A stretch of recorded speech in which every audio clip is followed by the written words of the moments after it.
السلام علیکم ورحمۃ اللہ وبرکاتہ۔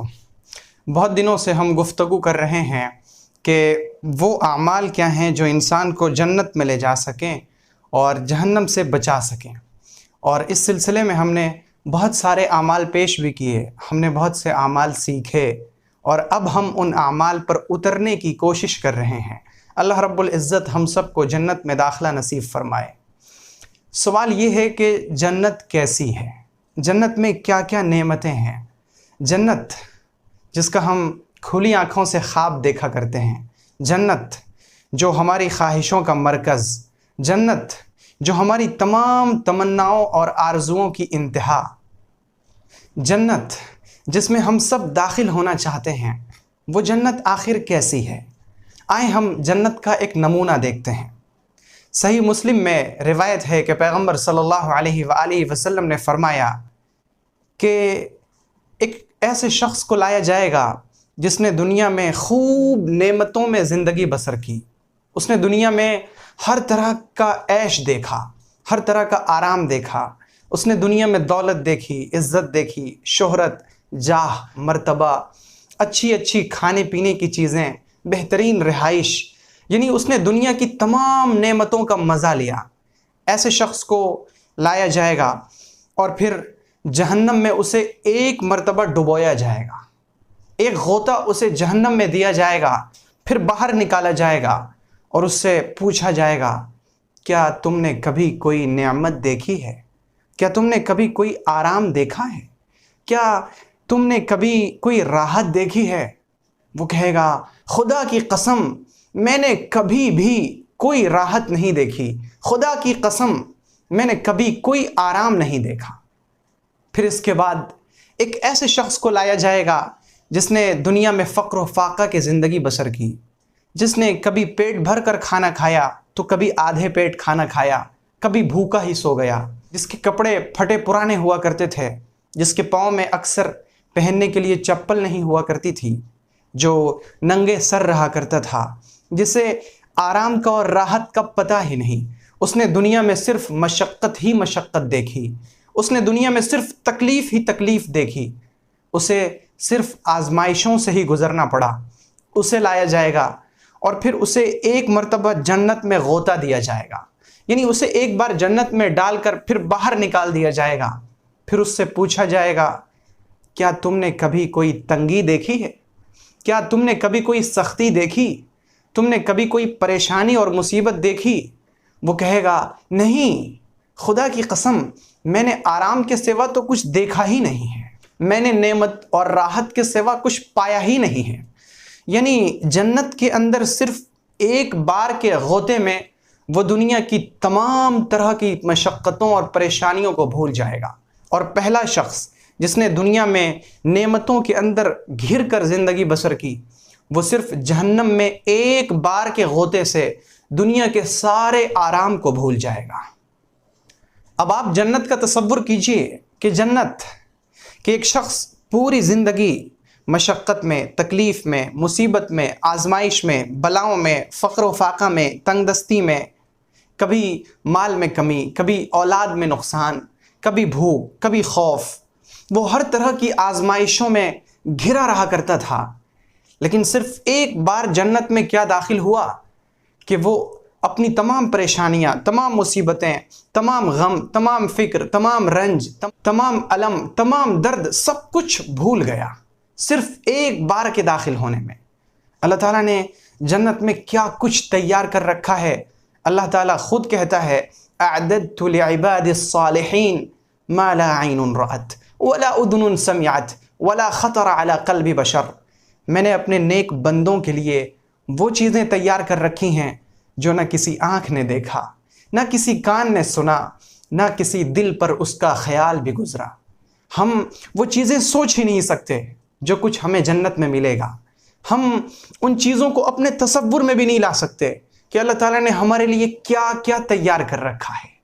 ہر وہ چیز جس کی ہم اس دنیا میں تمنا کرتے ہیں، ہر وہ چیز جس کے بارے میں ہم چاہتے ہیں کہ ہمیں مل جائے، ہمیں جنت میں اس سے بڑھ کر ملے گا۔ یعنی وہاں تمام خواہشیں پوری ہوں گی، تمام آرزویں جو انسان کی چاہت ہو سکتی ہے، انسان جو کچھ بھی خواہش کرے گا ہر چیز وہ اپنے سامنے پائے گا۔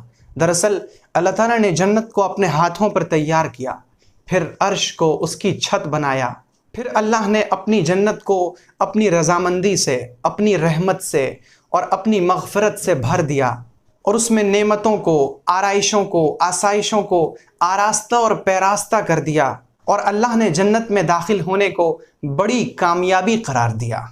آپ جنت کی نعمت کا تصور اس طرح کر سکتے ہیں کہ جو شخص سب سے آخر میں جنت میں داخل ہوگا اسے اس دنیا سے 10 گنا بڑی جنت ملے گی، اور جو لوگ سب سے پہلے جنت میں داخل ہوں گے ان کی صورتیں 14ویں کے چاند کی طرح چمک رہی ہوں گی، اور اس کے بعد جو جماعت جنت میں داخل ہوگی ان کی صورتیں چمکتے ہوئے ستاروں کی طرح ہوں گی۔ جنتی جنت میں نہ پیشاب کریں گے، نہ تھوکیں گے، نہ ناک صاف کریں گے، ان کی کنگھیاں سونے کی ہوں گی، ان کا پسینہ مشک ہوگا، ان کی انگیٹھیوں میں عود سلگ رہا ہوگا، ان کی بیویاں بڑی بڑی آنکھوں والی ہوں گی، ان سب کے اخلاق ایک جیسے ہوں گے۔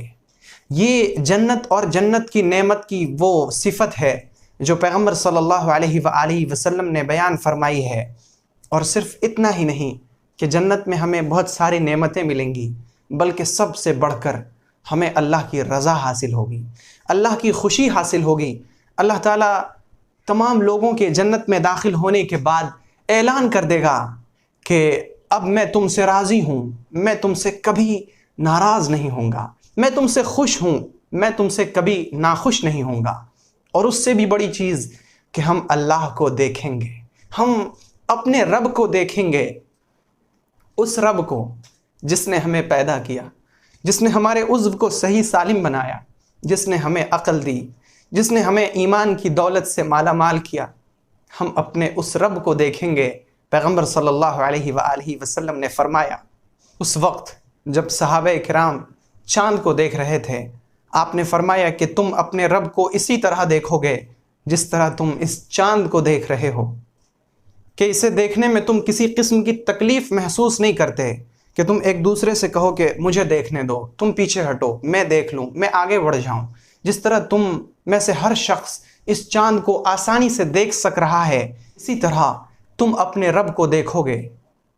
تو اگر تم سے ہو سکے تو تم فجر اور عصر کی نماز کبھی قضا مت کرنا۔ فسبح بحمد ربک قبل طلوع الشمس وقبل غروبها، طلوع شمس سے، سورج کے نکلنے سے پہلے اور سورج کے ڈوبنے سے پہلے اللہ کی تسبیح بیان کرو۔ اور اللہ تعالیٰ نے جنت کی نعمتوں کے بارے میں فرمایا، وَفِيهَا مَا تَشْتَهِيهِ الْأَنفُسُ وَتَلَذُّ الْأَعْيُنُ وَأَنْتُمْ فِيهَا خَالِدُونَ، تمہارا جی جو کچھ چاہے گا، تمہاری آنکھوں کو جون سی چیز بھائے گی، تمہیں ہر وہ چیز ملے گی، اور تم اس میں ہمیشہ ہمیش رہو گے، اس سے نکلنا نہیں ہے۔ جو شخص ایک بار جنت میں داخل ہو جائے گا وہ اس سے کبھی نکالا نہیں جائے گا۔ یعنی جنت میں تمام طرح کی نعمتوں کے ساتھ ہمیں اللہ رب العزت کی رضا حاصل ہوگی، اللہ کی خوشی۔ وَرِضْوَانٌ مِّنَ اللَّهِ اکبر، اللہ کی رضا سے بڑھ کر کوئی چیز ہو ہی نہیں سکتی۔ اور پھر یہ کہ وہاں ہمیں اللہ کا دیدار حاصل ہوگا، ہم اللہ کو دیکھیں گے، ہم اپنے رب کو ان آنکھوں سے دیکھیں گے۔ تو یہ جنت کی نعمتوں کی صرف ایک چھوٹی سی جھلک ہے۔ ہم کوشش کریں کہ جنت میں لے جانے والے جو بھی اعمال ہیں، ہر وہ عمل جو ہمیں جنت میں لے جا سکے، جو ہمیں جہنم سے دور کر سکے، ہم اس عمل کا اہتمام کریں، ہم عمل پر آئیں۔ عمل کے بغیر زندگی کا کوئی معنی نہیں۔ عمل کے بغیر نہ انسان بنتا ہے، نہ سجتا ہے، نہ سنورتا ہے۔ عمل کے بغیر جب ہمیں دنیا میں کامیابی نہیں مل سکتی تو آخرت کی کامیابی کیسے ملے گی؟ اگر ہم کامیابی چاہتے ہیں، کامیاب ہونا چاہتے ہیں، تو آئیں ہم عمل پر اتریں، ہم عمل کریں۔ جب ہم عمل کریں گے تو اپنے سامنے اپنے عمل کو پائیں گے۔